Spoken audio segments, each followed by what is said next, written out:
Every civilization reveals its architecture of belief in the moment it begins to crack. In 1970s New York City, that crisis and conflict culminated in the headline, "Ford to City, Drop Dead." New York in the 1970s was not merely a city in trouble. It was the leading edge of a systemic reckoning, the end of an age that had assumed growth without constraint, welfare without limit, and credit without consequence. What unfolded in 1975 was less a local emergency than a structural parable. How prosperity, by its very logic, generates the conditions of its own fragility. The fiscal crisis of New York became a laboratory of modern governance. It exposed the recursive link between expansion and dependence, between idealism and indebtedness, between autonomy and external control. When the city nearly defaulted, it was not simply because its leaders mismanaged budgets, but because its institutions had evolved in perfect harmony with the optimism of the post-war era, an optimism that could no longer finance itself once the economic winds reversed. From that collapse emerged a new grammar of power. Oversight boards, conditional loans, austerity as discipline, and the moralization of fiscal restraint. These would become the operating system of late 20th century governance, in Washington and Warsaw, Detroit and Athens alike. The logic born in New York, that aid must follow reform, and reform must precede rescue, became the unwritten law of the globalized economy. To read the 1975 crisis, therefore, is to glimpse the larger choreography of modern systems. Expansion yielding dependency, dependency yielding collapse, collapse summoning control, and control redefining freedom. What happened in New York was not an aberration, but a prototype. The moment when the city, like the age itself, discovered that survival demands equilibrium between generosity and discipline, autonomy and oversight, belief and balance. Today we trace this transformation not as mere chronology, but as a sequence of interlocking tensions, expansion and dependency, concealment and collapse, reform and control, austerity and renewal. The city's near death and revival form a complete circuit, a demonstration of how modern systems survive by oscillating between generosity and discipline, between faith in progress and fear of ruin. New York's ordeal, like the metropolis itself, belongs to everyone who lives by credit, confidence, and the fragile equilibrium between the two. The post-war decades gave New York its golden glow. Gleaming skyscrapers, bustling factories, and a municipal faith that prosperity would never end. Under mayors Robert Wagner and John Lindsay, the city extended a generous social contract. Free tuition at the city university, expansive welfare programs, world-class hospitals, and a rapidly growing public payroll. Between 1960 and 1974, the number of municipal employees per capita rose by about 70%. But the engine of this benevolence was fiscal dependency, federal aid, rising taxes, and relentless borrowing. When the national economy cooled in the early 1970s, this dependency collided with industrial decline. Factories shuttered, middle-class families fled to the suburbs, and the tax base just crumbled. New York's social generosity created fiscal reliance, and that fiscal reliance deepened into economic fragility. The city had become, you might say, a house supported by borrowed beams. New York's post-war generosity was not unique. It actually foreshadowed a larger post-industrial dilemma. The city's crisis exposed what happens when social ambition exceeds economic adaptation. A pattern later mirrored in Cleveland's default in 1978, Detroit's bankruptcy in 2013, and even in certain European municipalities after the 2008 financial crash. The deeper revelation was not simply that growth must have limits, but that prosperity hides its dependencies, the very revenues that support social idealism. They depend on the economic structures that idealism often neglects. The lesson, therefore, is cyclical. Every age of confidence constructs the terms of its own restraint. Rather than confront the imbalance, the city's financial stewards embraced illusion. Through the late 1960s and early 70s, they borrowed just to pay operating expenses, shifted costs into the capital budget, and even, believe it or not, dipped into pension funds. By 1975, $2.6 billion in short-term notes had been rolled over so many times that they were, for all intents and purposes, just perpetual debt. As investors started to doubt the city's books, confidence really began to erode. In 1974, wary banks demanded punishing interest rates to buy New York's bonds. Borrowing led to concealment, concealment to distrust, and distrust to even more borrowing. It was like a fiscal whirlpool, just sucking the city in deeper. When the commercial banks finally refused to underwrite new city debt on May 2, 1975, Mayor Abraham Beame faced the abyss.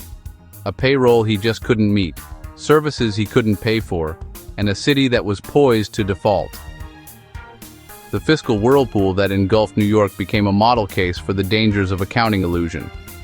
The same feedback logic resurfaced in the savings and loan crisis of the 1980s and the subprime mortgage collapse of 2008, moments when creative finance delayed reckoning until disbelief became systemic. The insight is not that debt is dangerous per se, but that trust erodes geometrically once transparency fails. Markets forgive extravagance longer than they forgive deception. New York's downfall revealed that confidence is the first asset and the last collateral of any complex economy. Governor Hugh Carey, newly elected and pragmatic, stepped into the breach. In June 1975, he created the Municipal Assistance Corporation, or MAC, chaired by banker Felix Rohatyn, and soon after, the Emergency Financial Control Board. The logic was simple. The state would help, but only if it ruled. MAC issued bonds backed by diverted city taxes and demanded sweeping austerity, a wage freeze, higher transit fares, and tuition at the previously free city university. Thousands of city workers were laid off. Oversight, reform, and austerity formed a tight triad. The first enforced the second, and the second justified the third. The control board model, which was born right here in New York, actually traveled pretty far and wide. Philadelphia in 1991, Washington, D.C. in 1995, and Puerto Rico in 2016 all ended up under similar regimes of external supervision. These structures work precisely because they suspend that old binary between autonomy and discipline. The real revelation here is institutional. Democracy, from time to time, actually needs trusteeship just to preserve itself. A community that can't self-correct invites a temporary sovereignty above it, not as some sort of punishment, but more like a mechanical rebalancing of the civic will. As New York was begging for federal help, President Gerald R. Ford found himself at a real moral and political crossroads. Speaking before the National Press Club on October 29, 1975, he made it clear he would veto any bill to rescue the city. "The people of this country will not be stampeded," he said, into footing the bill for New York's mistakes. Ford's principle of fiscal responsibility fused with his political calculus, but it was the perception that really made the union explosive. On October 30th, the New York Daily News translated his message into that immortal headline, "Ford to City, Drop Dead." Even though Ford never actually said those words, they totally captured the moral distance between Washington and Gotham. In the triadic resonance between principle, politics, and perception, Ford's prudence became cruelty in the public eye. Ford's confrontation with New York established a template for how political virtue becomes mythic vice when filtered through mass communication. Later presidents, from Reagan's hardline during the Patco strike in 1981 to Obama's resistance to unconditional bank bailouts in 2009, all faced versions of the drop-dead paradox, principled restraint perceived as heartless refusal. The deeper pattern is that moral austerity and political empathy rarely coincide in real time. History's judgment shifts with the cycle of necessity. What seems cruelty in crisis may later read as courage.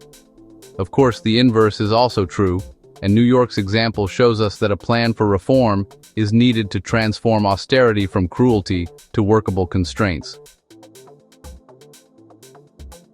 The headline landed like a blow.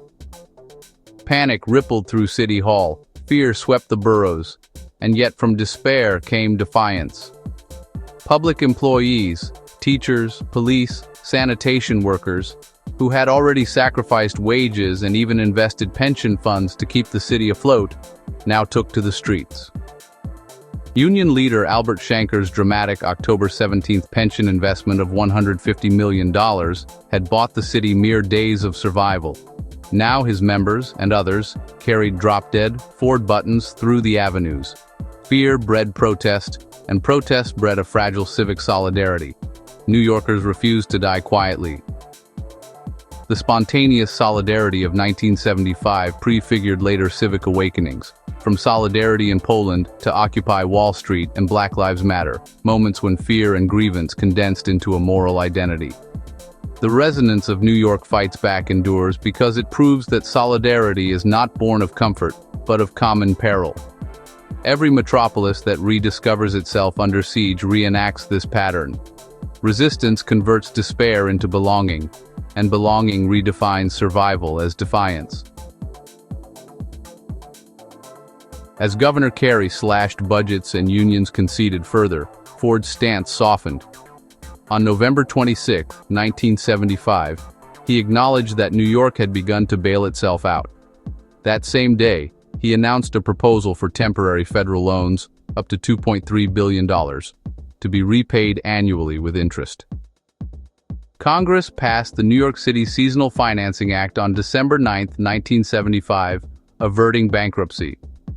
The loans came with strict conditions, yet they restored credibility and allowed the city to breathe again.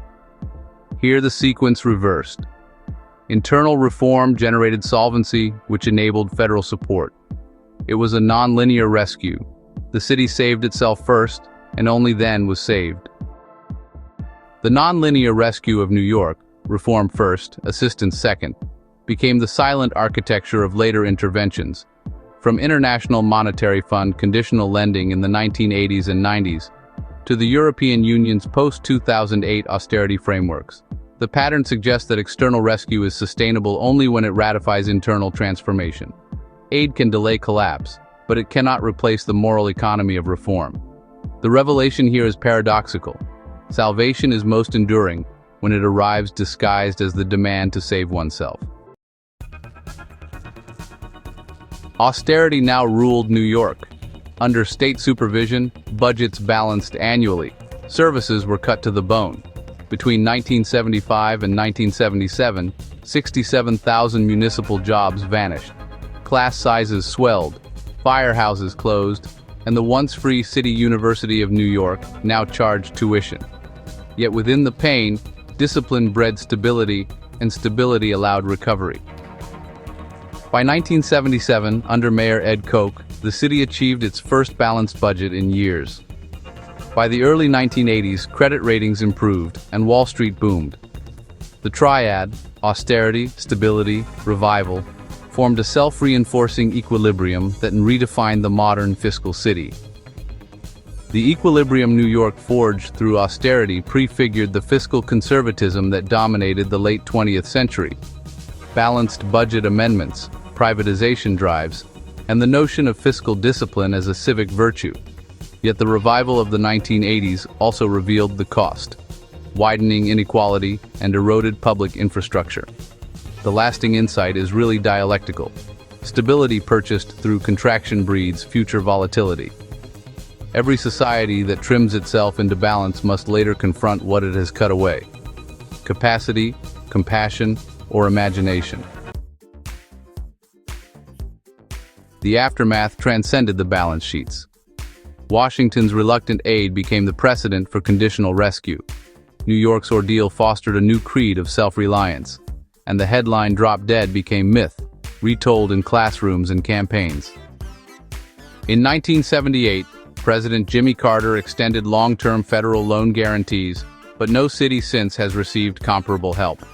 Drop Dead thus came to signify the enduring federal ambivalence toward urban distress. Ford to City. Drop Dead survived as more than just a headline. It really became a parable of federal ambivalence toward urban life.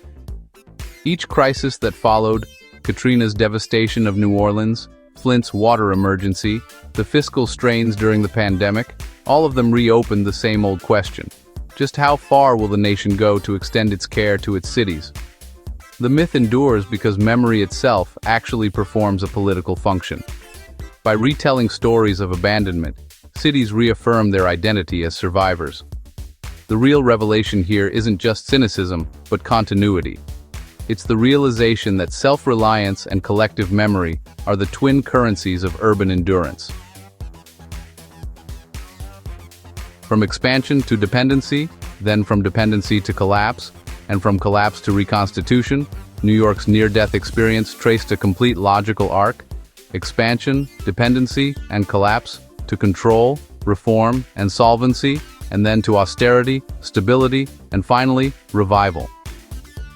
Each stage in its own way corrected the excess of the last while, at the same time setting up the contradiction of the next.